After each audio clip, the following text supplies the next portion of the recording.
Hi, this is Paul Ignatius, and welcome to the P-Spot, your friendly and funny podcast.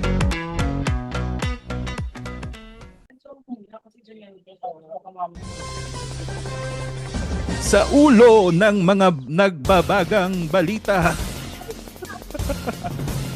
top 12 senators na iproklama na. At dahil po dyan, reporting live sa Tandang Sora. Tandang Sora. Sa Santa Rosa, Laguna para sa proclamation. We have Drew. Hello, Drew. Wala ako sa Santa Rosa ngayon. Ay, nasa ka ba? Alabang pala, sorry. Nasa Alabang ako ngayon. Kamusta ang proclamation rally dyan sa Santa Rosa, sa Alabang? Narito po tayo sa proclamation na Pulandit Party List. Sobrang kaya ng mga tao dito. Nag-uumigting ang suporta ng mga naniniwala sa aming plataforma. Congratulations, Drew. At congratulations sa party list ninyo na Pulandit Party List. Pulandit Party List. Dumako naman po tayo sa... Asan ka nga? Hindi alam eh. Sa Cainta, Rizal. Yeah. Kamusta ang sitwasyon dyan sa proclamation rally? JR, pasok. Nandito po tayo ngayon sa proclamation rally po ng Sinundot Party List. Ng ano? Sinundo? Kasalukuyan po Sinundot. Kasalukuyan po nag-perform si Balot at sino nga to, Ray Card. At okay naman ang kanilang performance. Mamaya po mga tatalumpati ang panalong party list members ng Sinundot. Okay, that's all. Back to you, Paul. Maraming salamat, JR. Congratulations Ay, teka lang. din sa Sinundot Party List. Oh, ano? Hindi, kasi nabanggit kasi ni JR yung performance ng Sinundo Party. Sa amin, in-invite po namin ang special performer namin, si Tina. Tina Moran. Hello, Tina. Ayaw talaga patalo ng Pulandit Party List. Kasi aligned kasi kami. Okay, maraming salamat. Oo. At meron po tayong espesyal na panauhin ngayong episode na ito. Fresh na fresh sa proclamation bilang alkalde. Narito po sa aming show si Mayor Acer Cervantes. Kamusta po? Also known as? Good day sa inyong lahat. Yes, Oo, good day. Naalala ko sa morning rush dati, no? Ang tawag sa akin nung unang-una is Vice. Vice. Diba? Ngayon Mayor ka. Vice? Pero Mayor bakit na siya. naging Vice? Dahil? Vice kasi bago pa sumikat si Vice ganda, ako yung Vice eh. Dito kasi para alam ko, naalala ko si Chico Garcia nag sa akin nun, nagbigay sa akin ng title na yun kasi daw yung mga entries ko perverted, no? So Yes. pervert Bautista. Yes. Politikang pa rin. Vice Mayor si Herbert Bautista, kaya ang naging tag sa akin ay Vice. Tapos Vice. kaya siya naging mayor kasi naging mayor ko si Herbert Bautista. Yun. So siya si Mayor Herbert Bautista. Ngayon, mayor na Herbert po siya. Bautista. Sa mga So, tagapakinig po namin, yun ang tawag sa kanya kasi isa rin po siyang rusher. Lahat kami actually. Pero welcome back to the show, Acer. Dito Thank sa you Alam very mo kung saan siya mayor? Ano? Si Mayor Herbert Bautista. Nanalo siya sa lalawigang bulubunduking cup. So mali pala ako, hindi pala Santa Rosa. Okay. Oo. Lalawigang bulubunduking cup. Buldukin. Pwede rin. Yun, doon po siya Masyadong nanalo. Siya po ang palabas bagong na. proklamang mayor, alkalde ng Bulbulubunduking rehiyon Okay. ng Laguna. Yan. So welcome to the P-Spot, Acer. At Thank you very nahulaan much. nyo naman Nice na to be here. siguro, listeners, kung anong pag-uusapan namin dahil kakatapos lang ng midterm elections sa ating bansa, mahal na bansang Pilipinas 2025. And yan ang aming pag-uusapan, ang results, ang aming mga frustrations bago pa man kami bumoto at ang kung paano tayo, ang bansa natin, paano tayo humantong sa ganitong sitwasyon. Wow, napakalalim agad. So ayun. Let's start off. Sige, Acer. Kasi alam nyo, kung hindi nyo natatanong yung sa mga tagapakinig, si Acer talagang pinili namin na maging guest dito sa elections episode. Dahil isa siyang, fervent na follower ng Philippine politics. So, marami siyang maihahatid at maiaambag sa ating episode ngayon. So, sige, let's start na kasi nga nakita ko yung post ni Acer na about which I'm sharing the same sentiment na sa mga nakaraang nangyari sa Pilipinas, masyadong magulo, maraming mga nag-aaway-away and maraming mga at hindi na ganun kaganda ang kalagayan ng politics as ever or parang mas lumala ngayon. I share the same sentiment with him dun sa post niya na nakakawalang gana ng bumoto. So, dahil nga sa mga kaganapan. So, first of all, masaya naman kayo sa naging resulta. Paano nyo mai-describe yung naging result ng midterm elections ngayon? Ikaw, Acer, go. Okay, so sa akin, na pinakasimple, I was pleasantly surprised with the results of the election. Kasi, well, as you mentioned, I've been following Philippine politics, particularly the national stage, since I was 6 years old. No, 1986, nung panahon ni Cory at ni Marcos. Yeah, wow. And going to the 1987 elections, I was 7 years old. I was studying the candidates and came up with my own itong magandang iboto and everything. So, dire-diretso yan, 92, 95, and so on. No? And yung 2022 election became parang ang results niya for me was very, very, to put it mildly again, frustrating to a point na for the first time in my life, I lost interest in politics.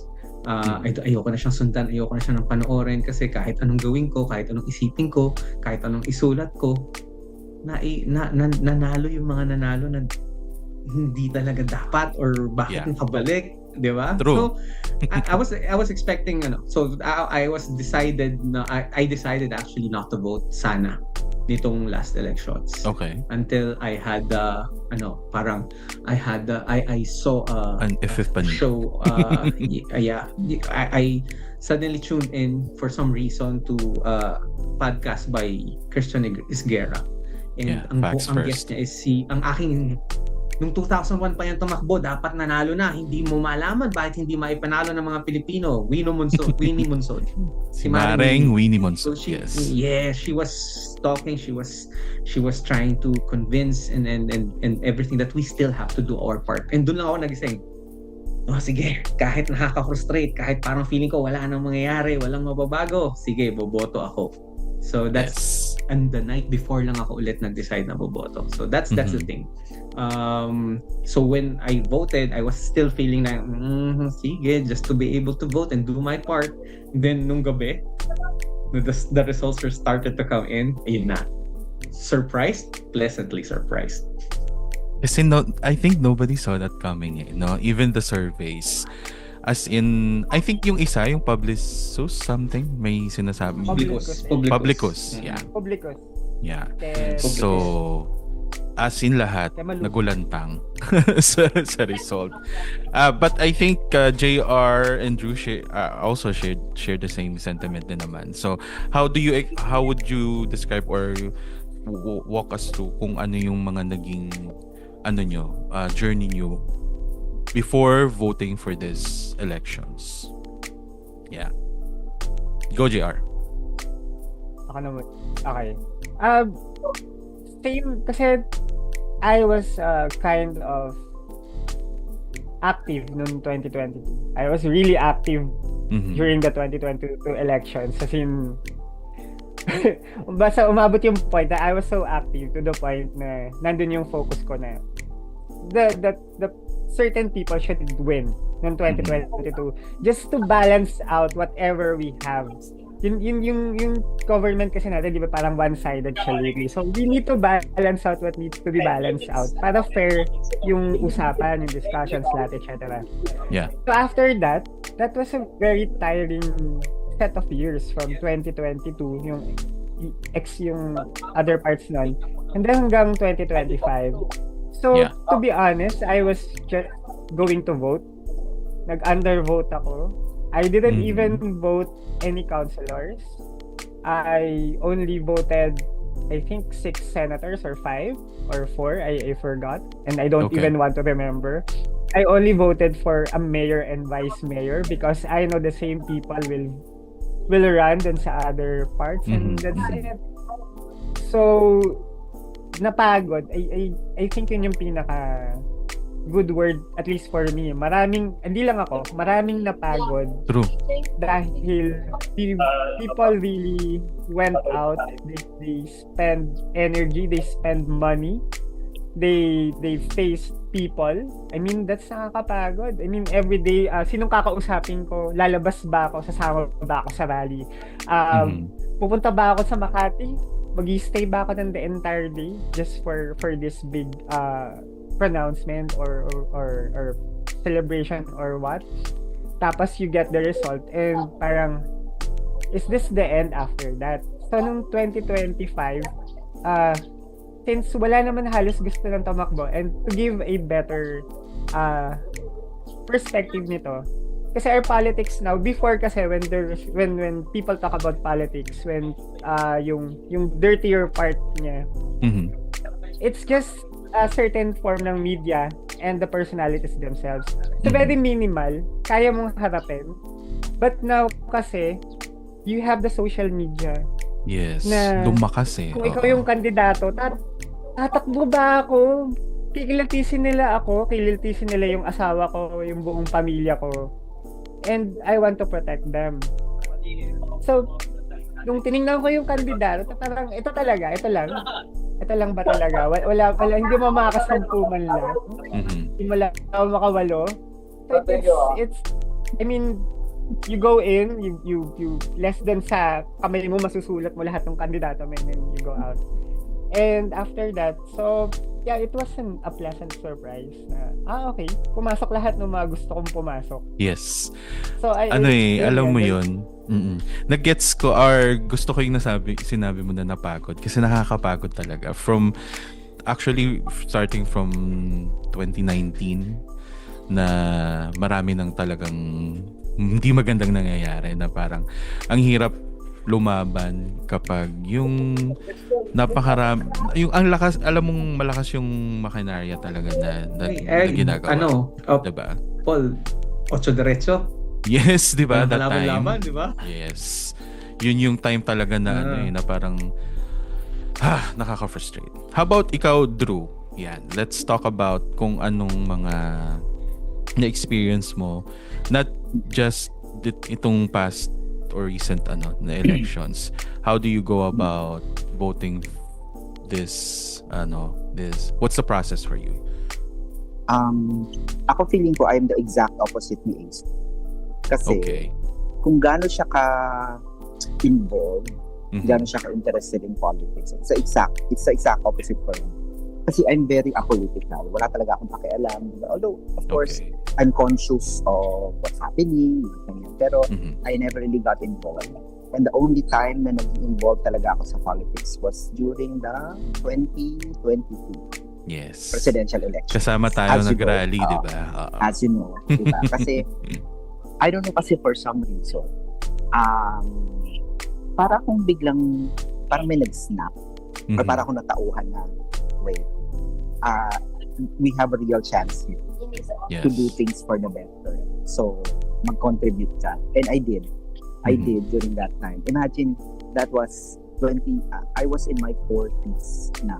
And that was the first time that I actually voted. And that's why, for me personally, it was extra heartbreaking when things didn't go my way. Kasi, parang, first time ko tapos hindi agad na. Pero, sabi ko rin na at least ngayon lumalabas that there is actually a big group of people Yeah. who are driven to change the country for the better. Diba? Tapos, which is now highlighted by the results of the latest election. Kasi, tama kayo diba?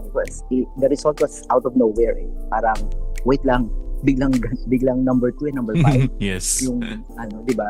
The people na parang, kasi, like you also said, na malakas na makinarya Mm-mm.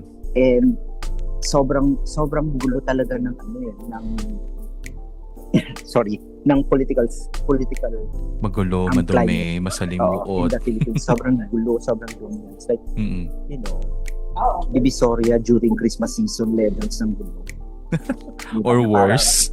Or worse, di ba? Parang, Kasi may mga patayan pa involved. Tapos biglang, gano'n. So, personally, ang feeling ko, parang there's a light at the end of the tunnel. Mm. Na sana lang magtuloy-tuloy yung push na yon.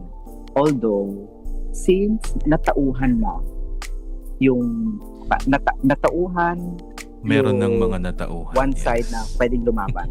Pero at the same time, natauhan din ang for lack of a better term, tawagin natin siyang kadiliman at kasamaan. Natauhan Yes. din ang kadiliman at Ano kasamaan. ba tayo? Oo.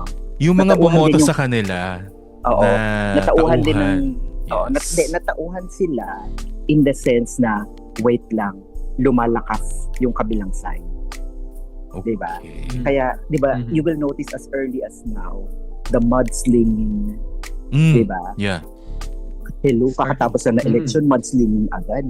Di ba? Which normally happens kapag malapit ng election. Oo. So, kumbaga, alam mo nang, nakikita mo na yung, yung programming, Mhm. which they did very successfully in 2016. Back in 2016, Oo. yes. Way back 2016, the kind of programming that they did, inaano na nila, they're starting to plan. Pero this time, it's a little bit easier for them to do. Kasi alam na nila yung pattern. Mhm. Alam na nila that they start creating this and eventually, mas lalo silang ma-amplify. Which now brings us back to the other side. Kaya all the more na dapat palakasin din yung Yes. the real opposition. True. Yun. So yun muna. Ang dami ko nang sinabi pero yun muna for now. No, that's good. Anong may dadagdag mo dun? Mayor Acer. So I was saying, di ba, pleasantly surprised. So there were three points that made me pleasantly surprised. No? So number one is di ba yung frustration ko ng 2022 when the current administration won. You know, and then parang for all this time, parang namamayagpag sila, napakalakas nila, napakalakas ng loob nila gawin ang mga bagay na nakakasuka. True. No? Pero and eventually, well, they brought it to them. They dinala nila yan sa sarili nila when they started to look at 2028 so far away. Mhm. 2023 pa lang sinimula na nila yung 2023, 2024 sinimula na kagad nila yung i-demolish yung isang malakas. Yes. Yung kakampi naman dapat nila. Mm-mm. Backfired talaga sa kanila yon. So, and then the people parang realized it's an anti-administration vote. Mhm. And it's a protest vote. That's what happened in 2025. So, at least naramdaman ko na nagsisi naman yung mga tao sa ibinoto nila noong 2022. Kasi hindi ko na nga maintindihan in the first place paano nyo na ipanalo ulit yan From somebody, I mean, as I said, I was 80s pa ako nag-aaral ng mga ganyan. Hindi, kaya nila, How the hell did they get back in 2022? I think I can answer that question. Go.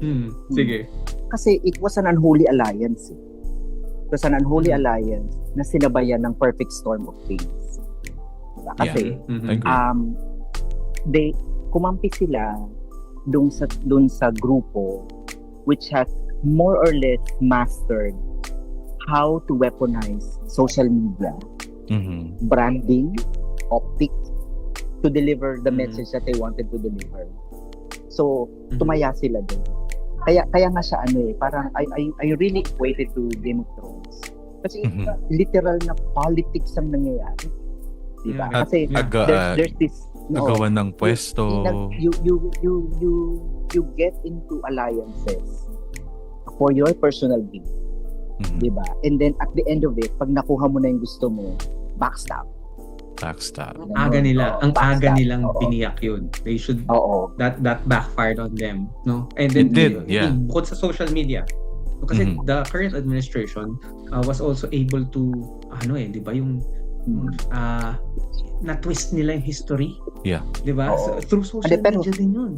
Wait Oo. lang. I mean, Wait lang. Let me raise the question then. Nag-backfire ba talaga sa kanila? Kasi when you think about it, parang their goal was to get back into the position. Diba? And nagawa na by, nila yun. by Mhm. breaking the alliance, talaga bang nag-backfire sa kanila? Or parang alam mo yun, parang it's an anticipated loss on their end. Na it doesn't matter, kahit wala na tayong alliance, nandito na kami. And Yeah. it's going to be very hard for you people to get us out of here. Yeah, I think Oo. part of their strategy naman Oo. talaga rin yun. Or na-foresee Kasi na ano nila sila in eh. some way. Mm-hmm. No? I think they are kumbaga yung ang difference kasi nung dalawang grupo, the current Mhm. ones, mas mas hasa sila Yeah. in Yes. doing the dirty things. Etong Yeah. isa, kumbaga sila mas polished eh. Etong Mhm. isa, they're very rough around the edges eh. Which And means may emotional. edge pa rin Mhm. sila. May Mhm. edge pa rin sila. Malakas yung isa, yes. Pero may edge kasi sila na parang hindi mo yan basta-basta matatanggal the way, alam mo yun, yung alam yung techniques, like these Mhm. optics, these ganyan-ganyan, hindi Pero- sila natitinag dun eh. Di ba? Mhm. Yeah. Notice hindi sila natitinag eh. Unlike if it's a different group that's there, kunyari, nagre-react nitong with all these dramatics and all these mga ganyan, di ba? Maapektuhan eh. Yung isang grupo, di ba? We're looking at 3 groups, di ba? Etong isang Mhm. grupo, maapektuhan to eh. Pero itong isa, the incumbent ones, kumbaga, masyado na silang smooth Oo. para mag-stick pa yung attacks eh. Wala na sa Ganun kanila yun sila eh. kagaling. Yes. Oh, We and- learn and- from decades of experiences kung True. paano gawin to Exactly. sa mga tao. Exactly. Hindi, ako, Okay. kaya personally, this is why I am extra upset dito sa isang grupo na to. Kasi, Mhm.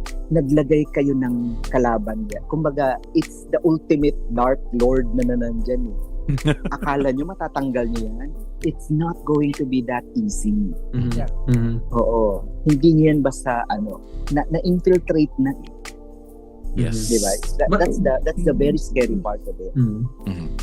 But when I say backfire lang, it's for this particular election lang. Kasi Mhm. I'm sure they would, from here on, they would start maneuvering again to Oo. to twist kung ano mangyayari, kung paano yan Yeah. matitwist and Well, everything. ito, diba? Nagsimula Pero na sila actually. backfire, Ito, it din backfired kasi lang sa- for this election. Kasi sure win na yung ano nila, yung alyansa nila. Mhm. Ano na yun eh, halos lahat yung mananalo eh. To add in kasi Diba? regarding backfire, Mhm. sa Senate lang. Kasi if you're going national. to go sa locals, walang nadali yung mga sinuggest nung isa eh. Mhm, mhm. Wala halos pumasok dun sa isa. Yeah, So true. it's nag-balance out siya sa Senate, sa nationals. Wala nakuha yung isa, pero Sa sa local. locals, Mhm. wala nakuha din yung isa eh. So it's nag-balance out siya. Always very very different ang local at saka ang national na Yeah. na scenarios. Yes. Pero yun, so it's a protest vote against the current administration, and I'm very glad that finally people realize that they made a mistake, at least at this dito sa particular na to. Then the second one is that yun, nakapasok na yung true opposition. Yes. Yes. And it's Yes. a byproduct actually. It's sila naman ang create ng perfect storm ngayon, yung sinasabi ni Drew kanina. Ni Drew. Oo. Mhm. Nagising yung youth, Yeah. but at the same time nag-away yung dalawang malaki, Yeah. di ba? So nung nag-away yung dalawang malaki, kunyari ako anti Marcos, Kasamaan. for example. Anti Marcos na yan. Anti Go. Marcos ako. Then if I am anti Marcos ako, gusto kong ito anti Duterte tong mga to eh. Mm. So inilagay ko rin. Ngayon ito naman mga anti Duterte, anti-Marcos tong mga to eh. Inilagay ko rin. So nadagdag. So I think, kaya sila umangat ng ganun kaangat na hindi nakikita ng ano dahil yung mga ganun factors hindi nakikita sa scientific na surveys. Na, Diba? yes. So, it created a perfect storm for them to be able to rise up and rise up so well. Sobrang ganda nung naging results for us that are expecting ng ganon, ano. Then number 3, yun I wrote an article on Young Blood sa Daily Inquirer 15 years ago. And I was convincing people that even if though yung panalo, yung gusto mong iboto ay hindi mananalo, you still have to vote, you still have to campaign for that person that you think is the right person to lead the country for president and for senators. And parang ang sinasabi ko, well, of course, winning matters, no? But mas importante yung right vote mo. True. Na mabilang yung right vote mo kasi from your right vote, malalaman mo muna ngayon, makakapture mo ilang porsyento ba ng Pilipino ang nandun sa frame of mind at kailangan Bumuboto ng trabahuin tama. para umayos. Di ba? Yes. So that, ang yardstick ko or measuring stick ko for this election was Heidi Mendoza. True. And I knew she was not gonna win. Pero I last minute push and everything, she got almost 9 million votes. Yes. Good for She got her. almost 9 million votes. Yes. And mostly yung And mga then- talagang tao lang yung tumulong sa kanya. Walang Walang machinery, tumulong, walang pondo. walang budget. Yes. Hindi mo kilala si Heidi Mendoza pero she was able to ako kilala ko siya. Diba? Mhm. Pero ang daming may hindi kilala kay Heidi Mendoza pero Yes. dahil sa social media yung alam mo yun, doon siya nag-focus eh. Yes. Diba? Mhm. Libre Yes, doon eh. yes, yes. Libre doon or mura lang doon kung sakali. Then people got to know her and what she was standing for, ano yung nagawa niya, Yes. no, and everything. And she was able to get, so parang alam mo na ngayon, okay, meron tayong 9 million, almost 9 million. So ano nang kailangan gawin na susunod para makuha pa natin yung susunod Mas marami. na 9 million ulit, Mhm. 'di ba? Together. Same thing with I mean, if you saw Kiko Pangilinan has around 15 million votes, Yes. more or less. Ilang boto si Leni Robredo noong 1992? Diba talo, diba? Mhm. Pero 2022. more or less, yan ang number ng votes din ni Leni nung 2000, Oo. 2010. Solid and steady yun, yung 15M. Solid and steady yun. So what do you do? You're running for senator, so na-solidify mo lang na lahat ng bumoto na Leni, definitely nag-BAM and Kiko. Yes. Plus, sino madadagdag? Nanalo. Mhm. Di ba? So, numbers matter. So, yun yung ko, parang knowing that Heidi Mendoza was able to get almost 9 million votes, higher than certain Personalities na... and even a re-electionist. Certain budots people. Oo. So, re-electionist, even a re-electionist, higher than a re-electionist, no? That can be something that you can use for strategy and gives you hope. Ayun, yun yung di ba? Yun talaga. Na-realize natin dito. Yes. Hope. So if there are 9 million, we need to get more and we might get more and we will know how to get more based on that number. So yung 9 million na yun, almost 9 million ni Heidi Mendoza is a measuring stick of what can be done pa and source of parang wow, buti naman. If you look at the numbers, NCR, Calabarzon, Dami siyang nakuha. Laguna, Mm-mm. Batangas, nasa top 12 siya. Yes. Nasa top 12 siya. If only for that, no? So, yun yung tatlo that really made me say that I'm pleasantly surprised with the results and buti na lang I decided to vote kasi yung nagsulat ng Young Blood article na yon, sabi ko yung nagsulat ng Young Blood article na yon 15 years ago, kung tapos na ganun ang pinupush niya that the right vote matters even if you lose. Tawag dito, whatever happens. Sabi ko, mafu-frustrate siya dun sa almost 45-year-old na sarili niya kung nalaman niya na hindi na siya boboto kasi nagsawa na siya. Yes. And good thing that you did. Ano rin. Yes, so it's something that important rin na naramdaman ko. True. So, Tsaka what yun I na. like most nung what happened yung kay Heidi, although I know rin at the back of my mind na hindi pa niya time na manalo. Pero alam mo yon, yung hunger, yung clamor ng people for good governance talaga, na maging anti-corruption, na ganon. Yun yung talagang nagpaigting. Tapos it May highlights, build up. yeah, Mhm. it highlights how bad the current government or the past government is dahil doon, 'di ba? So may pag-asa pa. Meron pa tayong kailangang ipaglaban in the next few elections. Yon. So let's talk about naman, not really comparison, pero kasi ibang-iba talaga yung the way how people vote before, diba? Like, say, for the past 10, 15 years. Ang nakaka-frustrate for the past 2 elections, national elections, is yung given na dapat na hindi ka boboto ng mga ganyan, ng mga magnanakaw, ng mga corrupt, ng mga kaso, mga wanted, yung mga ganyan. Pero, to a certain point, talagang nakakapagod siya na ipaglaban. Kasi, bakit ba kailangan pa naming sabihin na hindi nyo i-vote? Parang gano'n, no? Parang yun yung talaga nakakapagod ipaglaban. Pero pero good thing talaga, nakayanan pa. So ano yung sa tingin nyo, or parang how would you compare yung voting public before tsaka in yung ngayon, the past few elections? Kasi yun, may makinarya for sure, pero ang pangit nung pangit, pero parang sobrang lala nung nangyayari. Di ba? Anong mga insights niyo about that? Sige, I'll go first. Mhm. I think regardless of the period in time, Mhm. the key to a good election is discernment. Na dapat people should be able to filter what is right and what is wrong, what is true and what is false.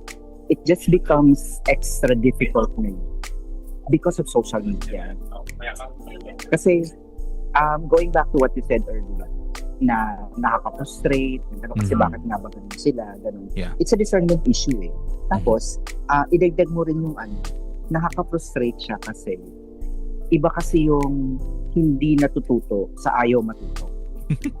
True. Diba? Yung hindi nakakarinig sa ayaw makinig. Ang laking difference yun eh. Kasi sometimes, diba, as we all experience, you're laying down the facts. These are known truths, proven facts. And yet, hindi pa rin sila naniniwala. Diba? For whatever reason. Kasi they might think na, kasi ayokong aminin na mali ako eh. Sabi nila ganun daw eh. That's one of the reasons bakit change kasi alam nilang mali, but pride gets in the way, no? Hindi nila aminin na mali sila kasi nakakaya. Diba? Magbababa ako ng pride, and that's one. And then Ego number and 2, pride na yun, yes. Oo. Number 2, na-aggravate kasi siya nung optics na ginawa eh. All of a sudden it became an issue of mayaman versus mahirap. Diba? Kasi yung mga yan, sila, mga elitista yung mga yan, ganyan. Ganyan. Mga they're powered by oligarchs and ganyan. And yet, hindi nila naiisip na, tingnan nyo nga kung sino yung nagbabasa. Mga binod. Yeah. Diba mga oligarchs? Mga binoto nyo. The same people na binabash nyo, yun din ang botan, yun din ang, so, hindi ko naintindihan. Yung magets. Diba? Bakit ganun? Kaya nga discernment. Diba? Discernment, hindi mo yung kasi siya basta maituturo eh. It really has to come from somewhere, I don't know where. Kasi kunyari, tayo, hindi naman sa sinasabi natin mas mataas, mas magaling tayo than everyone else. But I would like to think na tayong apat, personally, meron tayong some degree of discernment. Diba? That's why we think this way. Diba? Pero, yun ang problem eh. Kaya also, it becomes extra frustrating because there are people na has this level of discernment, and yet, they choose to ignore. They choose to ignore. Ikaw, JR, what do you think? Mapapaway yan. Papaaway Go talaga lahat. tayo dito. Sige, sabihin mo yan. Sabihin ko muna yung napansin ko, yung difference ng Go. 2022 at 2025. Ito medyo tatamaan tayo siguro. 2022, naging active yung mga tao to vote for certain people. Okay? So, may mga taong tinamaan ng egos nila for whatever reason. That's why, well, to be honest, every time, it's an emotional vote naman talaga sa Pilipinas. Walang doon. As in, kahit this year, meron din ganun. Pero kasi, dahil nga ng 2025, ayaw nang mag-participate ng mga nabugbog ng 2022. Yeah.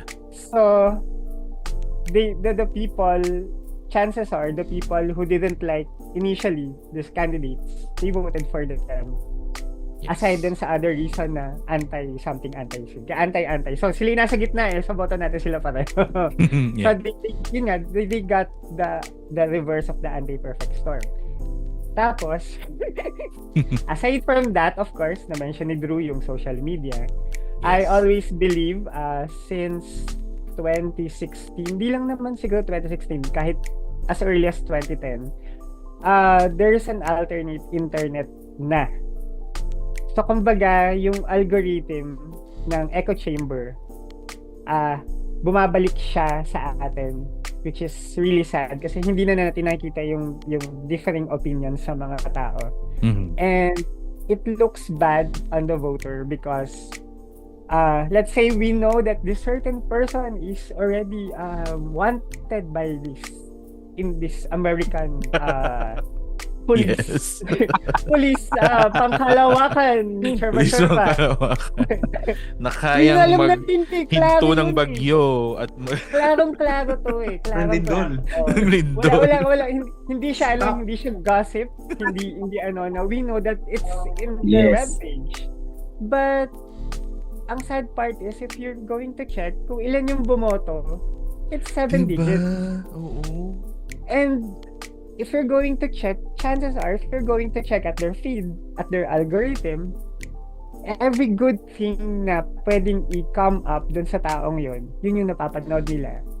Every damn hour, every damn day. So, dun pa lang, meron ng alternate internet na hindi natin alam kung ang factual pa ba yung basis ng mga tao. That's another issue here. And going forward sa point na to is papasok ngayon yung kung paano ba tayo bumoto as Filipinos. Number one, we play in regionalism. In a way, there's also fanaticism on the side. And as I said earlier, we are emotional voters. True. So, it's through the fire. It's a bad mix of all of this. Yes. Na technically, kung hindi talaga gumalaw yung mga napagod ng 2022, parang ang gumalaw din talaga yung factors na yon that led to those votes. I think ang maging frustration ko guys, ano ngayon yung tamang formula to get back at or to counter that. So yan. Kasi isa susunod. Yun lang. Yun. Well,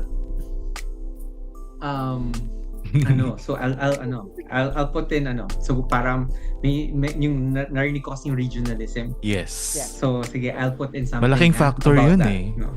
Yes. Okay. In 2016, I campaigned hard and voted for a presidential candidate. Pareho tayo. Yes. Okay. So, emotionally nadala tayo dun sa kanyang pagkakadala ng which is and then 2016. Okay. And then Just setting some context. Aminado yan. Aminado I- kami dyan. I was frequently in the city where he was mayor. I am friends with even UP and educated people that live there, and all of them are saying the same thing. Bilib na bilib sila dito. Okay. So, I mean, even the people that I felt were credible enough to tell me na magaling talaga yan. Yeah. Bigyan mo lang yung mga ganyan-ganyan, pero magaling talaga. But, okay, so this is how, in the 90s, Senator Nene Pimentel was already advocating for a federalism form of government. No? Yeah. And the only candidate na, and then I was hoping for that. Kasi nung pinapag-aralan ko siya sa akin, Mhm. yun yung bagay sa Pilipinas. Kasi nga, masyado tayong regionalistic. Mhm. Okay, so that's the form of government na bagay sa Pilipinas. And the only person who carried that as an issue, as an advocacy during Advocate, his campaign, yes, advocacy. was that candidate who became president in 2016. So, that explains my vote.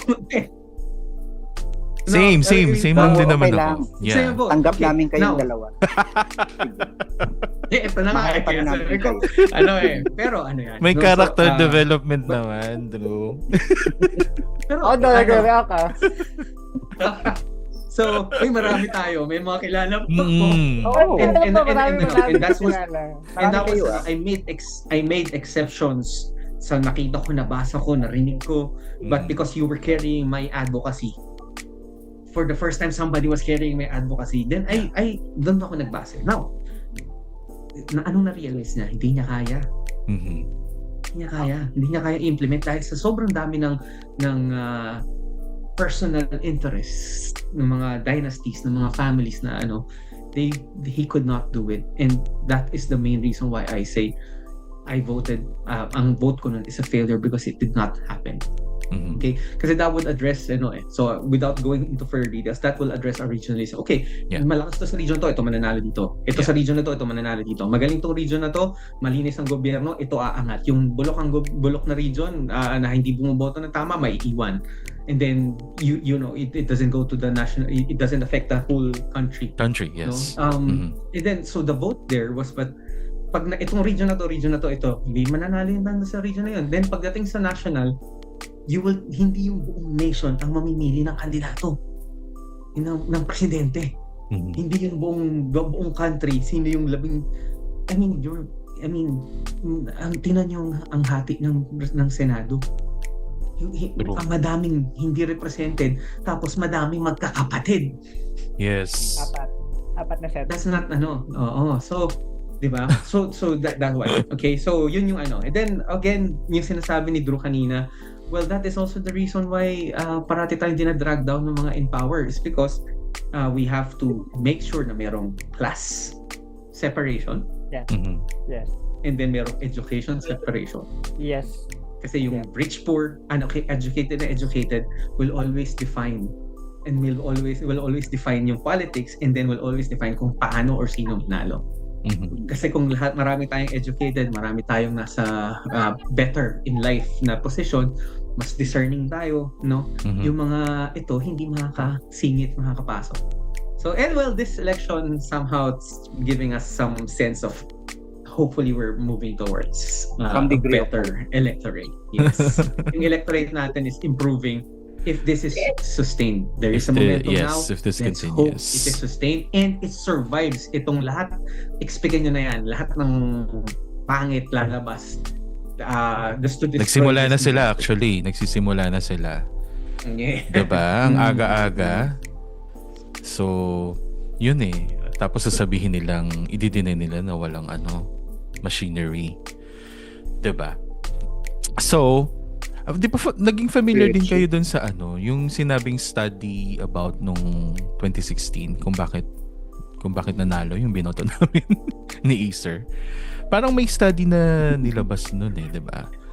And it's happening now also sa US. Parang ganun yung pinattern nila somehow. Yes. Diba? Yes. Diba? Ano yung Agree. I think narinig niyo about it, diba?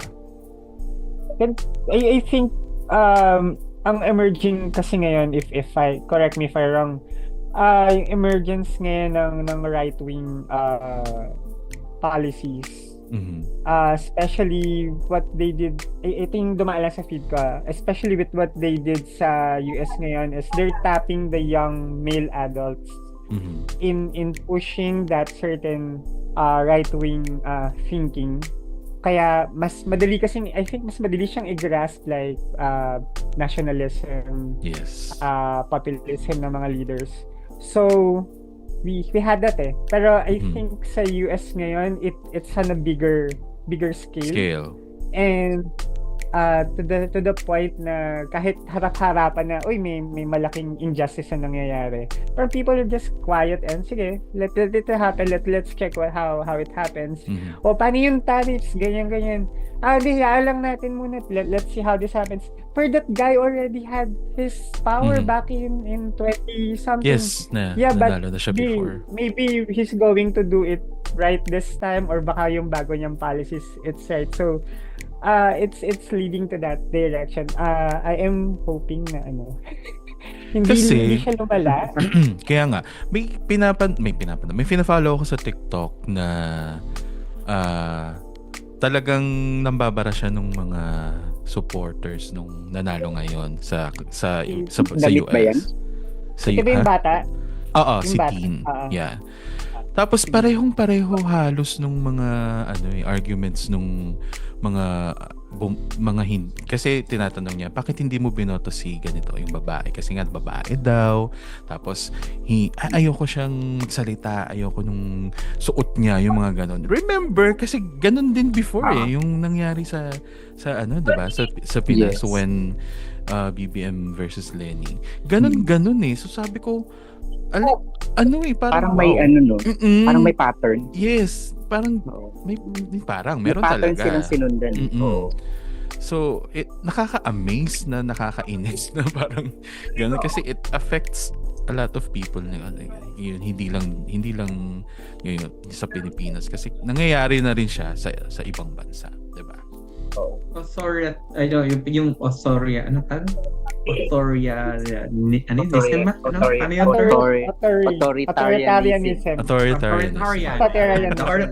it's suddenly appealing to a big segment of people. So yun yung especially sa older people. Yes, older people na parang and then it's also a failure then in a sense of the liberals or the centrists or the other na kasi nung yung democratic system naman na mas maganda naman talaga para sa atin. Nasisingitan pa rin ng corruption, nasisingitan pa rin ng mismanagement. So yung mga tao parang nung ganito yung sistema natin, wala tingnan natin ulit yun, balik tayo doon. So parang people are looking at considering it again because na may frustration din sila doon sa mga nangyari doon sa mga pangyayari. No? So I think those are all playing. So parang ito lang is actually parang tingin ko cycle. Okay, nandito na naman tayo. Parang ba yan? Meron akong parang sabi ko very very true. No, parang pagka malakas yung, for example, you have a strong leader or strong economy, it leads to the creation of weaker citizen. Yeah. Bakit? Kasi masyado naging komportable, masyadong masaya sa nangyayari. Then the weaker citizens now will eventually paano bang yung cycle nun, yung weaker citizen na will be creating weaker leaders. Diba? Kasi ang hina na ng pinanggagalingan natin, no? And then the weaker leaders, once na nagko-collapse na everything, ito baka nandito tayo will create strong citizens. True. Why? Because of the frustration and alam mo mas marami pang pwedeng gawin everything. So yung ganong situation is leading you to be more vigilant, more hardworking and everything. So once you have a strong citizen again, then may mag-emerge at may mga nakikita naman siguro nga tayo ngayon, di ba? May mag-emerge na strong leaders which will create good times again. And the good times will create again weaker a weaker batch. And then ikot. Yeah, so I think kaya tayo kasi yung mga sinasabi niyo yung mga 2016 trend na yan, di ba? Sinuka na ng mga tao yan, no? Ba't bumabalik ngayon? Yeah. True. Bumabalik nga siya. So, cycle yan. So, pupunta ulit yan sa so tingnan natin. Yes. Ang tanong, buhay pa ba tayo? pag dumating yung good times na yan, kasi at least man lang one final hora, di ba? Yeah, I was about to ask nga. Kasi di ba, every 6 years yung elections, ganyan. Pero, ang ganda nung nakita kong isang post na 2022, since heartbreaking nga siya for most of us. Pero nagbunga yung mga itinanim natin. Umuusbong na siya ngayon. Na nakikita na natin yung result ng mga pinaghirapan before. 'Di ba? Kasi ang daming mga nag-house to house campaign. Ang daming mga patuloy na lumalaban hanggang ngayon naman. Tapos parang ang sakit nun talaga for most of us kasi nga hindi natin nakuha yung gusto natin. Pero kailangan lang pala talaga natin maghintay, 'di ba? Kailangan lang talaga natin ng patience. And we had to experience Yes, the pain. true. Yeah. Kasi baka alam yan, kaya nga sabi ko, di ba, right vote matters. So, tingnan mo yung boto ni Kiko Pangilinan ngayon, tingnan mo yung boto ni Lenny ng 2022. Di ba? Tapos you build from that. And pinaka-makapag-build from that is Bam Aquino. Yes. Di ba? Yes. Kasi mas mahigit pa ngayon sa Lenny votes yung nakuha niya. So, the numbers matter. Kaya bumoto ka pa rin para may basehan tayo lahat kung ano na ba sitwasyon ng ating bansa ngayon. Your vote is actually going to it's all kumbaga part of the data that you can study to come up with with something. And kaya yun, right vote matters. And then yun nga, parang it just happened din kasi tama yung kumbaga nilampaso noong 2022. Binigay natin yung buong Allegedly. natin. True. Allegedly, okay. It's another thing. Hala pa kayo Pero- siguro, naghahala pa. I mean, if you look, I think sa akin kasi, I think it's a legit, the numbers are legit. They created a very strong brand noong 2022. That's why they won like that. No? Pero, nakita mo naman, yung nakita ng mga tao na palatong nilagay natin noong 2022, binalikan nila ngayon, parang ang tama pala talaga yung mga natalo ng 2022. Totoo na kailangan talaga may experience. Yan. Experience. And then, once na-experience, saka na-realize. Kasi nung theory pa lang, hindi nila ma-realize eh. Hindi na ma-realize yung majority, di ba? Pero no actual na, ayan, napaisip na. So, I think, kaya nga, cycles. Go. Ano pang maidadagdag nyo about that? Yun. Okay. Sa akin, you mentioned it, cycles. Yeah. Cycles na talaga. Ikot lang yan ng ikot. So you just have to hope for the best. Diba? Exert the effort, hope for the best. Ganun na lang. Para Kaya hindi para talaga tayo, hindi kaya, Hindi na siya tayo na may frustrate. pakialam, kaya nga mali pala talaga ako before the election. Gusto ko nang walang pakialam for the first time in my life, pero mali pala ako. Kailangan pala talaga makikialam tayo dahil bansa natin, buhay natin, pamilya natin yung apektado sa lahat ng bagay kung sakali. True. May itatanong ka pa ba, Drew, before we close? Actually, wala na. Okay. I'm good. Sige. Mahaba ang usapan. Mag-ano na tayo, yung anong tawag dito? Closing statement. Moving forward to the future, anong mensahe ang gusto nating iparating sa ating mga tagapakinig at for the voting public na rin sa mga susunod na election? JR, go. Okay. Pwede bang medyo malayo pero Go. pwede ba sana umayos mo ng edukasyon to the point na hindi lang siya sciences. I hope na magkaroon ng more liberal arts and humanities. Kasi when people do laws, people make laws, it's the logic side of it lang usually. I do hope that there's the hindi naman emotional, pero there's the soft side in taking or understanding what these lawmakers plan to do to the people. And sana mawala na yung Facebook. Magagalit si Mark Zuckerberg. Kasi wala lang as in 2016 yung free Facebook yung yun yung naging True. yung naging big game changer pagdating sa politics eh. Yes. naging malinis na yung kamay ng mga kandidato, parang masayang yung mismong kandidato yung makikipag face-to-face head-on. Hindi yung ibang tao yung gagawa ng dirty work tapos you just walk in na parang wala lang yari. No, we want to see you do your part too if you're planning to do, in quotes, damage to the other candidates because, alam naman natin hindi naman talaga malinis ang politics per se. It never But will be. Yeah. At least man lang hindi ka naguhugas ng kamay kung lalabang ka ng madumi. So, yun lang siguro muna sa akin. I think masasabi niyo yung mga more appropriate ones. Okay.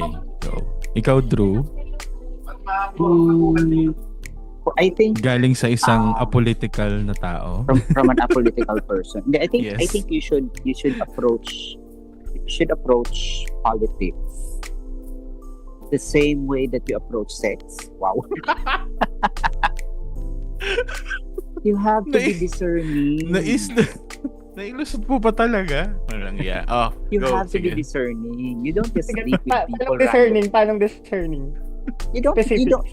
You have to get to that point na wala ka ng random hookups. Kasi you have to be conscious of the choices you make.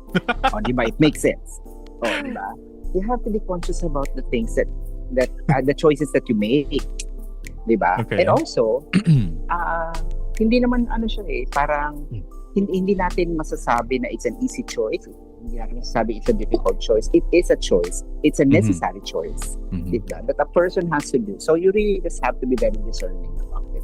Pag-isipan mong maigi. Wag kang magpabola sa optics.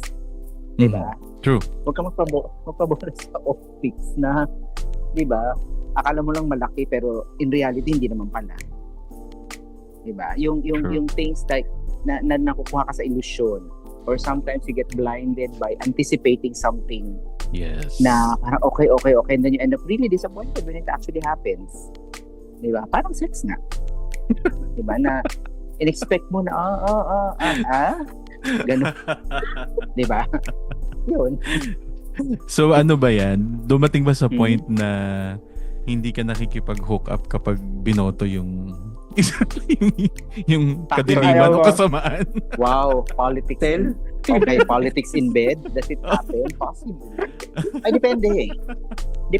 Kasi there are people that you don't really have to get to know to get to bed with them, di ba? So kung wala namang usapan, usapan na lang it's, di ba? Tubad-tuwad, hawakan ng dalawang pisngi pag hiwalayin, then political ideas don't matter. Okay. Just to be straightforward, diba? Tinanong mo ko. Ayaw mo akong sisisihin. Sumagot ako. Sige, ilas na natin si Mayor Acer. Ako naman. Parang decent naman yung ending natin. Oo nga kaya. Parang maganda naman, hindi malaswa. Hindi malaswa. Hindi malaswa. Ang dumi-dumi na nga ng politics. Ako naman, simple lang din naman kasi given naman na talaga na napakadumi, napakagulo ng politics. So, babalik din ako sa sinabi ni Drew before na discernment. Tsaka kapag alam na natin na may mga hindi magandang ginawa or possible na corrupt or possible na yung record, wag na nating iboto. Tsaka wag mapagod. I mean, pwede mapagod, magpahinga. Pero wag lang magsasawang lumaban. Kasi yun naman talaga, alam mo yun, it's a long fight. It's a continuous fight na ginagawa. And maging inspired din sa mga currently na nangyayari. So hindi dapat mawalan ng hope. There's always a chance for a hope and better future. Yon. Ikaw, last but Mayor. not the least, Mayor Acer, a closing statement from you, please. I will, syempre di ko quote ko yung sarili ko kasi napublish to sa Inquirer. Ayun, oo nga. Yes. So, sa pagdating kasi sa election, maybe there is no right or wrong choice, di ba? Mhm. Kasi minsan, kala mo yun, pero di ba, Yes. nanalo, pero nagkamali pa rin tayo. So, well, it's part of the process. Yeah. But as long as you can defend with all your heart and your mind that the candidate you chose is the best for our country, that is good enough. And again, you go out and vote and campaign if ever. Because the right vote matters. Okay, so wag nga tayong susuko. That's the thing. Now, also with regards to personality, the country has really been parang personality-based. No? Isa siguro sa makikita nyo naman din sa election na to, bukod doon sa pleasantly surprised factors, is that the number 1, 3, and 6 guy won. Well, the number 1, may sarili na siyang brand. Nakagawa siya ng sarili niyang brand. No? Yeah. Pero kaya siya runaway top Pipigilan ko yung is sarili kong because- mag-comment. okay. Pero ano siya? But the reason why he's a runaway top-notcher is because he's tied to a personality. Number 3, walang ibang pupuntahan yun. Kasi doon lang siya sa personality na yung bagay eh. True. And he is number 3 because of that. And number 6, well, out of nowhere, dinala kasi siya. And it's still based off doon sa personality na yun. Now, yung number 2, well, you can also accuse na, wait, personality din yan apelido din yan di ba? Yeah. Pero meron akong bakit masasabi ko nung in-study ko, Yeah. Idol ko kasi talaga yung Ninoy Aquino. Mhm. I mean, I've studied his life, I've read his writings and listened to his speeches and everything. Pero you will never see, hindi ako nag-support dun sa asawa niya, dun sa anak niya, dun sa mga kapatid niya. Kung tandaan niyo pa yung mga kapatid niya, no? Which meant that, well, the only person, the only Aquino that I pushed for was this number 2 guy sa Senate ngayon. Mhm. Because sa pag-aaral ko, nung tiningnan ko and everything, is that he deserves it. He's the only person who can actually carry the legacy of that hero. Okay. Para sa akin. Mhm. So again, I was not, kumbaga, hindi ako magboboto. That's where we have to move away from. Pag-aralan natin yung eleksyon, tapos hindi dahil sa mga personalities. Kasi what gave me hope? A lot of people didn't know Heidi Mendoza. But she got almost 9 million votes. How So, much ano ang naging votes, basihan? Kasi nakita, pinag-aralan, tinignan ng mga tao, sino ba siya? True. Ano bang kaya niyang gawin? Ano ang Mhm. nagawa niya? Yung almost 9 million people na yun, kailangan nating alagaan Yes. moving At forward. dagdagan pa. Because, see, nobody knew. Very few people. Ang awareness kasi sa election, it's always about awareness. Mhm. Unang-una yon. Pero hindi porket mataas ang awareness mo, mananalo ka. You have to Yeah. go convert that awareness to a vote. Now, for somebody like Heidi Mendoza who has very low awareness, Mhm. then suddenly got to this position, it means may mga tao na ngayon na hindi tinitingnan yung personality and Yes. studying. So, let's build on that. Yun lang ang and hopefully moving forward, yan ang maging trend natin. Yes. And wag po sana maulit yung nangyari sa akin na nawalan ng pag-asa at ayaw na sanang bumoto at makialam. Yun. So wag na sana ulit maulit. Yun. Thank you. Maraming salamat, Mayor. Mayor Acer. Na alkalde ng bulbulunduking lalawigan. O yung mga party list nyo, Drew at JR, alagaan nyo. And suyo sa susunod na election. Sa susunod na halalan, Susunod huwag kalimutan. na halalan. Ipasok. Okay, maraming Isundo. ano, para pumulandit ang Para party list. Ipasok, isundot para pumulandit. Yun. di ba? Full circle. Diba? Nagsimula sa kababuyan, nagtapos sa kababuyan. Oo nga. Yan. At si Ano ba Nea yan? lang nagsabi. Kala nyo naman may iba pag ako yung nandito. May iba pa, hindi mawawala na kabastusan basta Rasher. Anyway, thank you so Okay. much, Drew, as usual, JR, and of course, Acer. I hope may next part pa and may next episode na makaka-join ka. Salamat sa pagsingit ng time para maka-join ka sa aming episode na pinaka-aabangan din naming tatlo to actually. So, and we're so Thank you very happy much. na nakasama ka na namin. And yun, looking Thank forward you. sa iba pa. Thank you again, guys. And I just want Yung to invite... mababaw-babaw naman. Ha? Ay, ganun ba? mababaw Sige. naman. Oo nga. Noted. Sige. I-schedule natin yan. Okay, thank you very much. I really wanted to be Thank part you. of this Yes. episode of yours na because of my what I hope I can share in yung advocacy ko baga. So Yeah, thank you very much. anytime na available ka, let us know. And Okay.